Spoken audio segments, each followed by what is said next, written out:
Hello guys, welcome back to Muthukli vlogs. അപ്പോൾ നമ്മൾ ഇന്നത്തെ വീഡിയോ കണ്ടപ്പോൾ മനസ്സിലായല്ലോ, നമ്മളുടെ ഓയിലെല്ലാം തീർന്നിരിക്കുക. അപ്പോൾ നമ്മൾ ഓയിൽ മേക്കിങ്ങിൻ്റെ വീഡിയോ ഇന്ന് നമ്മൾ ഇടാൻ പോകുന്നത് കേട്ടോ.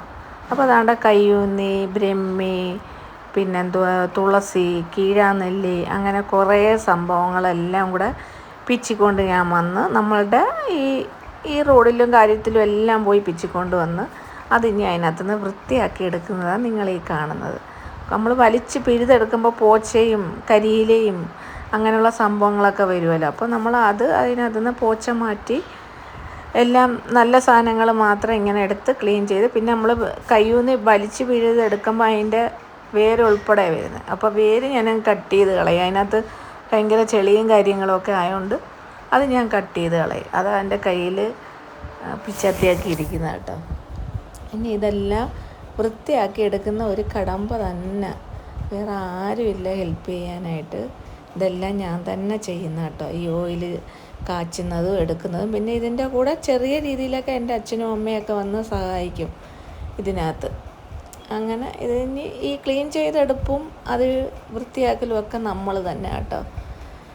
അപ്പോൾ അതാണ്ട് നമ്മുടെ കയ്യൂന്നി എല്ലാം നമ്മൾ വൃത്തിയാക്കി, കയ്യൂന്നി വേറെ എല്ലാം ആയിട്ട് ഇനി വൃത്തിയാക്കി എടുത്തിട്ട് കാണാം. അപ്പോൾ അതാണ്ട് നമ്മളെ കയ്യൂന്നിയും ബ്രഹ്മിയും അങ്ങനെയുള്ള സംഭവങ്ങളെല്ലാം ഒരു 2-3 വെള്ളത്തിൽ ഫ്രഷായിട്ട് കഴുകി എടുക്കണം കേട്ടോ. എത്ര കഴുകിയാലും ഒരുപാട് മണ്ണുണ്ടായതുകൊണ്ട് അങ്ങനെ ഞാൻ താണ്ട് 2-3 വെള്ളത്തിൽ കഴുകിയതിന് ശേഷം ലാസ്റ്റ് വെള്ളത്തിൽ അതാണ്ട് കഴുകി നമ്മളുടെ ഈ കല്ലിൻ്റെ മേളിലോട്ടിടും. ഇങ്ങനെ ഓരോന്നായിട്ട് കഴുകി ഇതിൻ്റെ കല്ലിൻ്റെ മേളിലിട്ട് ആ വെള്ളമൊക്കെ ഒന്ന് തോഴുമ്പോഴാണ് നമ്മൾ ഇടിച്ച് ചതച്ചെടുക്കുന്നത്. ചതച്ച് പിഴിയത്തൊന്നുമില്ല, ഞാൻ ഇതെല്ലാം ചതച്ച് ഓയിലിനകത്തിടുക. കുറേ നേരം ഇത് ഓയിൽ റെഡി ആവാൻ വേണ്ടി ഇത് പിഴിഞ്ഞെടുത്താൽ കുറച്ചും കൂടെ ലാഭമാണ്, കുറച്ചും കൂടെ സമയ ലാഭം എല്ലാം ഉണ്ട്. പക്ഷെ ഞാനിത് അത്രയും ഇതിൻ്റെ സത്തിറങ്ങട്ടെന്നും പറഞ്ഞ് ഇതെല്ലാം പിഴിയാതെ ഇതെല്ലാം നമ്മൾ ചതച്ച് അതിൻ്റെ ചണ്ടി നല്ല നീരാക്കിയതിന് ശേഷം നമ്മൾ ഓയിലിൻ്റെ പാത്രത്തിലോട്ട് ഇടുക. അല്ലാതെ ഒന്നും പിഴിയാൻ നിൽക്കുന്നില്ല, എല്ലാം അതേപോലെ തന്നെ. കുറച്ച് സമയം നഷ്ടമാവുമെന്നേ ഉള്ളൂ, എങ്കിലും ഇതിൻ്റെ എല്ലാ ഗുണങ്ങളും ആ ഓയിലിനകത്ത് ഇറങ്ങാൻ വേണ്ടി. അപ്പോൾ നമുക്കിനി ഇതെല്ലാം വൃത്തിയാക്കി, ഇനി ഇത് ഇടിക്കാനായിട്ട് നമ്മളുടെ അപ്പു വരും. ഇതെല്ലാം ഇടിച്ചു തരാൻ ചിറ്റ വിളിച്ചാൽ മതിയെന്ന് പറഞ്ഞ കേട്ടോ എന്നെ. അപ്പോൾ ഇതും നെല്ലിക്കെല്ലാം മോൻ വന്ന് ഇടിച്ച് തരും. ബാക്കിയെല്ലാം പിന്നെ നമ്മൾ അരച്ച് ചേർക്കുക കേട്ടോ. കയ്യൂന്നി ഇതൊക്കെ മിക്സിയിൽ അടിക്കാൻ ഭയങ്കര പാടാണ്, അതുകൊണ്ട് ബാക്കിയെല്ലാം ഇനി അടിച്ച് ചേർക്കണം. ഇത് നമ്മൾ കല്ലിൽ ഒലക്ക കൊണ്ട് ഇടിച്ച് റെഡിയാക്കിയെടുക്കും. അപ്പോൾ അതൊക്കെ നിങ്ങൾക്ക് ഇനി കാണാം. അതുകൊണ്ട് ഇനി നമ്മൾ അടുത്ത വെള്ളം പിടിച്ച് നമ്മളുടെ നെല്ലിക്ക മേടിച്ചുകൊണ്ട് വന്ന നെല്ലിക്ക ഈ വെള്ളത്തിലിട്ട് അതും ഒരു 2-3 വെള്ളത്തിൽ നല്ല വൃത്തിയായിട്ട് ഞെവിടി കഴുകിയാണ് നമ്മൾ ഉപയോഗിക്കുന്നത് കേട്ടോ. ഇതും ഞെവിടി കഴുകി നമ്മൾ കൊട്ടയ്ക്കകത്ത് എടുത്ത് വെച്ചതിന് ശേഷം ഈ ആദ്യം നമ്മൾ ഫസ്റ്റിലെ നെല്ലിക്ക ഇടിക്കുന്നത്. അപ്പോൾ ആ നെല്ലിക്കയെല്ലാം കഴുകി അത് വൃത്തിയാക്കിയതിന് ശേഷം നമ്മൾ അടുത്തത് കറ്റാർവാഴ. ഇത് കുറേ നമ്മൾ കൊല്ലത്തുനിന്ന് മേടിക്കുന്നതാണ്, കുറച്ച് നമ്മളെ ഇതെല്ലാം ഞാൻ വീട്ടിൽ നിർത്തിയേക്കുന്നത് നമുക്ക് ഡെയിലി തലേ പാക്കിടുമ്പോൾ ഒക്കെ തേക്കാൻ വേണ്ടി ഇതിനകത്ത് നിന്ന് നിർത്തിയേക്കുന്നത്. അങ്ങനെ ഇനി ഈ കറ്റാർവാഴ ഇത്രയും പോയി അത് വൃത്തിയാക്കി അതിൻ്റെ മഞ്ഞയെല്ലാം കളയണം. അതിന് അടുത്ത പരിപാടി അതാണ് കേട്ടോ. ഇനി ഈ കറ്റാർവാഴയുടെ പോളയൊക്കെ ഓരോന്നായിട്ടൊക്കെ ഇറുത്ത് അതും വെള്ളത്തിലിട്ട്, പിന്നെ ഇതിനകത്ത് ഇറുക്കുന്ന വഴിക്ക് ഈ ഒരു മഞ്ഞ സംഭവങ്ങളില്ലേ അതെല്ലാം പോകാൻ വേണ്ടി ഞാനതെല്ലാം ഇങ്ങനെ ബക്കറ്റിനകത്തിട്ട് വെച്ചേക്കും. അത് കഴിഞ്ഞിട്ടേ ഞാൻ കഴുകി വൃത്തിയാക്കി, പിന്നെ ഇത് ഇങ്ങനെ 2 സൈഡും വാർന്ന് കളഞ്ഞിട്ട് നമ്മൾ ഞുര അരിഞ്ഞ്, ഇതൊക്കെ എനിക്ക് അമ്മ അരിഞ്ഞ് തരും കേട്ടോ. അരിഞ്ഞ് മിക്സിയിൽ അടിച്ച് ഞാൻ ചേർക്കുക.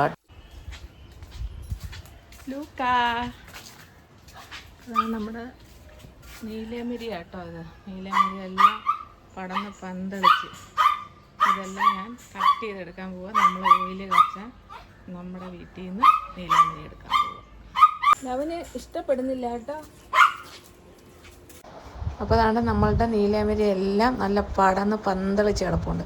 നമ്മൾ കഴിഞ്ഞ പ്രാവശ്യവും ഓയിൽ കാച്ചപ്പോൾ നമ്മുടെ വീട്ടിലെ നീലമിരി ഇട്ട. അപ്പോൾ കഴിഞ്ഞ പ്രാവശ്യത്തെക്കാട്ടി കൂടുതൽ ഞാൻ പറ്റ വെട്ടി കുറ്റിയാക്കി നിർത്തുമ്പോൾ ഇതുപോലെ നല്ല ബുഷായിട്ട് കിളിച്ച് വരും കേട്ടോ. നല്ല ഭംഗിയായിട്ട് കിളിച്ച് വരും. അപ്പം നമ്മൾ ഇഷ്ടം പോലെ നീലയമരി ഉണ്ടായിരുന്നു. ഇതൊക്കെ ഞാൻ പുറത്തുനിന്നായിരുന്നു മേടിച്ചുകൊണ്ടിരുന്നത്. ഇപ്പം നമ്മുടെ ആവശ്യത്തിനെല്ലാം ഇതിപ്പോൾ ഇവിടെ ഉണ്ട്. അപ്പോൾ അതാണ്ട് ഞാൻ നീലയമരി മുട്ടയാക്കി. ഇനി അടുത്ത ഓയിലാകുമ്പോഴത്തേക്ക് ഇത് നല്ല പന്തളിച്ച് വരും. അപ്പോൾ അതാണ്ട് നീലയമരി എല്ലാം വെട്ടി. ഇനി കുറച്ച് വലയും കാര്യങ്ങളും ഒക്കെ ഉണ്ട് കേട്ടോ. അവിടെ അങ്ങ് വല്ലാത്ത കാട് പോലെ കിടന്നു ഇത്. അപ്പം ഇതെല്ലാം വെട്ടിക്കളഞ്ഞപ്പോഴത്തേക്ക് നല്ല വെട്ടവുമായി. ഞാൻ വെട്ടിക്കളയാതെ ഇട്ടിരുന്ന ഇത് അടുത്ത എണ്ണ കാച്ചുമ്പോഴത്തേക്കെല്ലാം റെഡിയാക്കാമെന്ന് പറഞ്ഞു. അങ്ങനെ കണ്ട നമ്മളെ നീലമരി എല്ലാം സെറ്റായി.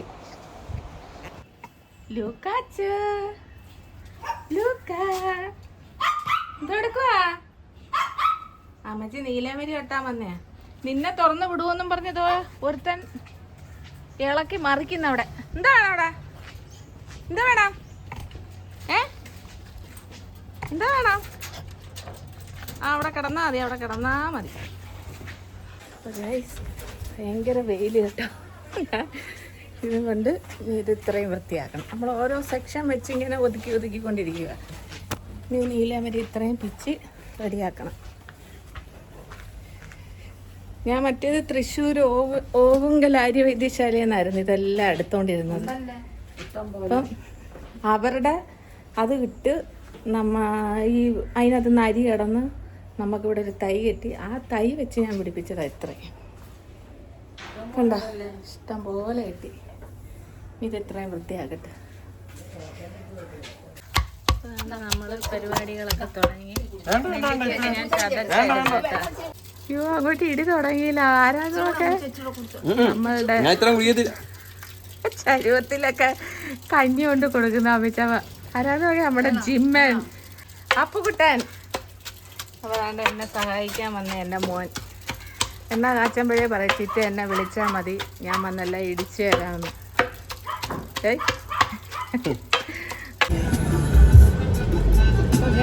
ഞങ്ങൾ എല്ലാം ഇടിച്ച് ചതച്ചൊക്കെ വെച്ചിട്ട് ഞങ്ങൾ ദാണ്ട കണ്ണനല്ലൂർ നമുക്ക് ഓയിൽ കൊടുക്കാനുള്ള കുപ്പിയെല്ലാം തീർന്നിരിക്കും. അപ്പോൾ നമ്മൾ അങ്ങോട്ട് മേടിക്കാൻ പോവുക.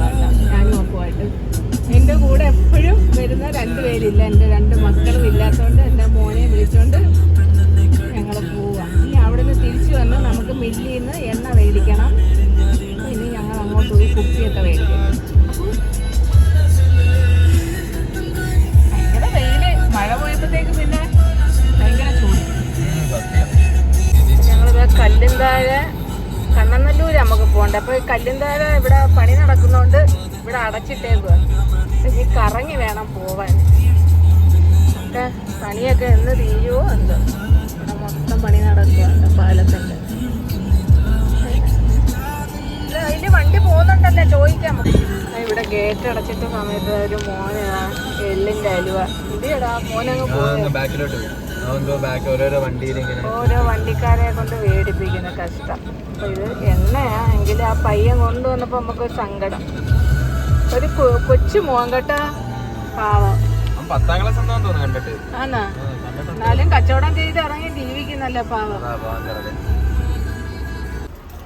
കുപ്പികളിട്ടേക്കുന്നുണ്ടാ. ഇവിടുന്നാണ് നമ്മൾ കുപ്പികളൊക്കെ എടുക്കുന്നത്. നമ്മൾ ഇതൊക്കെ മേടിച്ച് കെട്ടി വെക്കണം, അല്ലേ തറയിൽ പോകും. അപ്പോൾ അതാണ് നമ്മൾ കുപ്പിയൊക്കെ മേടിച്ചിട്ട് നമ്മൾ ഇനി നേരെ മില്ലിലോട്ടാണ് പോകുന്നത് കേട്ടോ. അപ്പം നമ്മൾ ദാണ്ട 3-ാം കുറ്റി മില്ലിൽ നിന്നാണ് ഓയിൽ മേടിക്കുന്നത്. ഈ പാട്ടക്കണക്കിന് മേടിക്കുന്ന അതൊന്നുമല്ല, നമ്മൾ അന്നേരം ഫ്രഷായിട്ട് ആട്ടി വെച്ച വെളിച്ചെണ്ണയാണ് മേടിക്കുന്നത് കേട്ടോ. അതാണ് നമ്മൾ എണ്ണ കാച്ചാനൊക്കെ റെഡിയാക്കി വെച്ചിട്ടുണ്ട്. ഇനി നമ്മൾ കാച്ചാൻ പോവുക കേട്ടോ. എല്ലാ സംഭവങ്ങളും റെഡി ആയിട്ടുണ്ട്. ഇനി നമുക്ക് പാത്രം വെക്കണം, തീ കത്തിക്കണം, എണ്ണ കാച്ചണം. അങ്ങനെ എണ്ണ കാച്ചാൽ സ്റ്റാർട്ട് ചെയ്തിട്ടുണ്ട്. മഴ ചതിക്കാൻ എന്നാൽ കൊള്ളാല്ലേ. ഇളക്കാൻ വന്ന ആരാ നോക്ക്.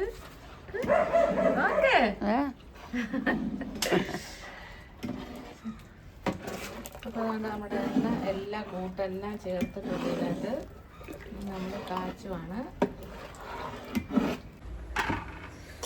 നമ്മളെ എണ്ണ എല്ലാം ഇവിടെ റെഡിയാവുന്ന നേരത്ത് നമുക്കിവിടെ ഉപയോഗിച്ച പാത്രം എല്ലാം കഴുകി മാറ്റി ഇവിടെ വെക്കാം. മഴ പെയ്താൽ നമുക്ക് അറിഞ്ഞൂടാ. ഞാൻ അത് മഴയ്ക്ക് മുമ്പ് എല്ലാം റെഡിയാക്കി എടുക്കണം.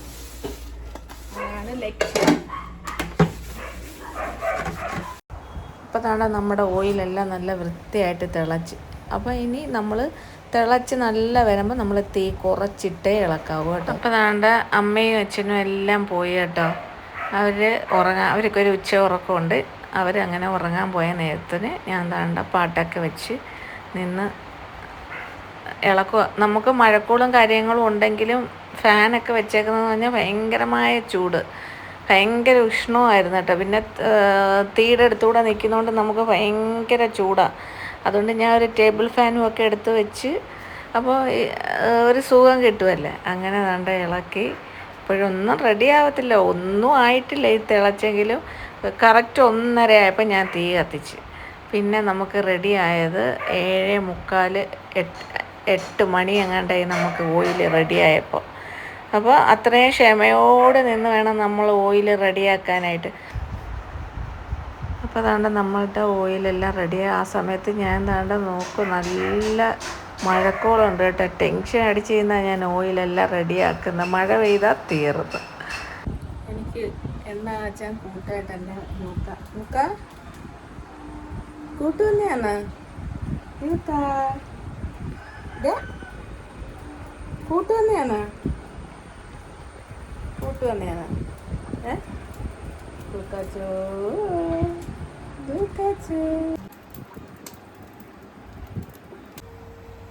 ഞാൻ എണ്ണ കാച്ചുന്നതിന് 2 പേര് കാവൽ. അമ്മ വിളക്കൊക്കെ കത്തിച്ച് വന്ന് സന്ധ്യയായി. എണ്ണ റെഡി ആയില്ലയോ എന്നും പറഞ്ഞ് അമ്മ നിൽക്കുക. അമ്മ പെട്ടെന്ന് റെഡി ആവുമ്മ. ഇത് സമയമെടുത്ത് കാച്ചുന്ന സംഭവമല്ലേ. നമ്മൾ പെട്ടെന്ന് തീ കയറ്റിയിട്ട് ചെറിയ തീയിൽ വേണം എണ്ണ പരുവായി വരാൻ. ഇല്ല ലൂക്ക എൻ്റെ കൂടെ ഇവിടെ ഇരിക്കുക. ഇടയ്ക്കിടയ്ക്ക് അനക്കം കേൾക്കുമ്പോൾ ഓടും. പോയി എല്ലാം കറങ്ങി നോക്കിയിട്ട് വരും. ഇങ്ങനെ ഒരു ഇരിപ്പങ്ങ് ഇരിക്കും എൻ്റെ അടുത്ത്. ഇല്ലേ? ആണാ കടിച്ച് നാളെ കുളിപ്പി തൊട്ടാവ ഒട്ടും കൂടും തുടയ്ക്കണം. നാമം ചെല്ലണ്ടേ? നാമം ചെല്ലാൻ പോയി ഇത് പോരണല്ലോ. അതച്ഛനെ വിളിച്ചിങ്ങോട്ടാക്കിയിട്ട് പാത്രമെല്ലാം റെഡിയാക്കി വെച്ചേക്ക് കോരാനായിട്ട്. അപ്പോൾ അതുകൊണ്ട് ഇതെല്ലാം ഓർഡർ വന്നതാണ്. നമുക്ക് ഓർഡർ വന്ന എല്ലാം നമ്മൾ നേരത്തെ റെഡിയാക്കി വെക്കുക കേട്ടോ. ഞാനും അമ്മയും കൂടെ ചേർന്ന് ഞാൻ ഒഴിച്ച് റെഡിയാക്കി വെക്കും. അമ്മ അതിൻ്റെ ഇന്നർ ക്യാപ്പും ഒക്കെ ഇട്ട് ഇതിൻ്റെ അടപ്പൊക്കെ ഇട്ട് അടയ്ക്കും. അപ്പോൾ നമ്മളുടെ ഓയിൽ ഇതാണ്ട് ഒരു പാത്രം കഴിഞ്ഞു കേട്ടോ. ഇനി നമുക്ക് അടുത്ത പാത്രം ഇരിക്കുന്ന അടുത്ത കുപ്പിയിലാക്കണം. നമ്മുടെ കുപ്പികളെല്ലാം ഇവിടെ റെഡി ആയിട്ടുണ്ട്. അങ്ങനെ ചോദിച്ചവർക്കെല്ലാം താണ്ട് എണ്ണ ഒഴിച്ച് വെച്ചിട്ടുണ്ട്. എത്രയും പെട്ടെന്ന് തന്നെ അയച്ചു തരും കേട്ടോ. ഇന്നിപ്പോൾ അയച്ചാൽ നാളെ കിട്ടും. അപ്പോൾ നമ്മളുടെ ഈ ഓയിൽ വേണ്ടവരെല്ലാം നമ്മളെ കോണ്ടാക്ട് ചെയ്യുക. നമുക്ക് പരസ്യങ്ങളില്ല, എന്താ പറയുന്നത്, കുപ്പിയിലും ഭംഗിയിലും ഒന്നും അല്ലല്ലോ, ഇതിനകത്തിരിക്കുന്ന എണ്ണയിലാണ് ഗുണം. അപ്പം വേണ്ടുന്നവരെല്ലാം ഓർഡർ ചെയ്ത് ഈ മേടിച്ച് റിസൾട്ട് ഉള്ളവരെല്ലാം എൻ്റെ കയ്യിൽ നിന്ന് മേടിക്കുന്നവർ തന്നെ പിന്നെ ഓയിൽ മേടിക്കുന്നതാണ് എനിക്ക് സന്തോഷം. അപ്പോൾ ആ റിസൾട്ട് കിട്ടിയവരൊക്കെ ഇതിനകത്തൊന്ന് കമൻറ്റ് ചെയ്യൂ പ്ലീസ്. എനിക്ക് പേഴ്സണലായിട്ട് അയക്കാതെ ഈ വീഡിയോയുടെ താഴെ നമ്മളെ ഇന്ന് മേടിച്ചുകൊണ്ടിരിക്കുന്നവരെല്ലാം ഒന്ന് കമൻറ്റ് ചെയ്യണേ. നമ്മളുടെ ഇത് റിസൾട്ട് കണ്ടിട്ട് വേണ്ട ഇനി അടുത്തുള്ളവർ മേടിക്കാൻ. അപ്പം നമ്മളുടെ ഈ വീഡിയോ ഇത്രയേ ഉള്ളൂ. ഈ വീഡിയോ ഇഷ്ടപ്പെട്ടാൽ ഇഷ്ടപ്പെട്ടാൽ കമൻറ്റ് ചെയ്യുക. പിന്നെന്തുവാ പറ. സബ്സ്ക്രൈബ് നമ്മളെ സപ്പോർട്ട് ചെയ്യണം അല്ലേ അമ്മ? എല്ലാരും എണ്ണ മേടിച്ച് നമ്മളെ സപ്പോർട്ട് ചെയ്യണം. അപ്പൊ അടുത്ത വീഡിയോ ആയിട്ട് വരാം. ബൈ പറയാമ്മ. ബൈ. അപ്പൊ വേണ്ട നമ്മളുടെ ഈ വീഡിയോ അമ്മ പറഞ്ഞ കണക്ക് എല്ലാവരും നമ്മളെ സപ്പോർട്ട് ചെയ്യുക, സബ്സ്ക്രൈബ് ചെയ്യുക. ഓയിലെല്ലാവരും മേടിച്ച് ഉപയോഗിക്കുക. 100% ഗ്യാരണ്ടി ഞാൻ പറയുകയാണ് ഓയിലിനെ കുറിച്ച്. അപ്പം നമ്മൾ കിൻഡൽ കണക്ക് എണ്ണയൊന്നും ഞാൻ കാച്ചാറില്ല. ഞാൻ ഷോർട്സ് ഇട്ടിട്ടുണ്ടല്ലോ, അപ്പോൾ ആ വീഡിയോയിൽ കാണാം നിങ്ങൾക്ക് നമ്മൾ എണ്ണയിൽ എന്ത് വേണ്ടി സാധനങ്ങൾ ചേർക്കുന്നതെന്ന്. ഓരോ തേക്കുന്നവർക്കെല്ലാം നല്ല രീതിയിൽ റിസൾട്ട് വരണമെന്നും പറഞ്ഞാൽ നമ്മൾ ചെയ്യുന്നത്, അല്ലാതെ നമ്മളിതൊരു ബിസിനസ് എങ്ങനെയും ചെയ്തൊരു ബിസിനസ് ആക്കുമല്ല. മേടിക്കുന്നവരെല്ലാം ദയവ് ചെയ്ത് എനിക്കൊന്ന് കമൻ്റ് ഇടുക, മേടിച്ച് റിസൾട്ട് വന്നവർ കമൻ്റ് ഇടുക. എണ്ണ എങ്ങനെയുണ്ട് ഉപയോഗിച്ചിട്ട് അതിൻ്റെ ഒരു റിസൾട്ട് ഒന്ന് കമൻ്റായിട്ട് ഇടണേ പ്ലീസ്. അപ്പോൾ ബൈ.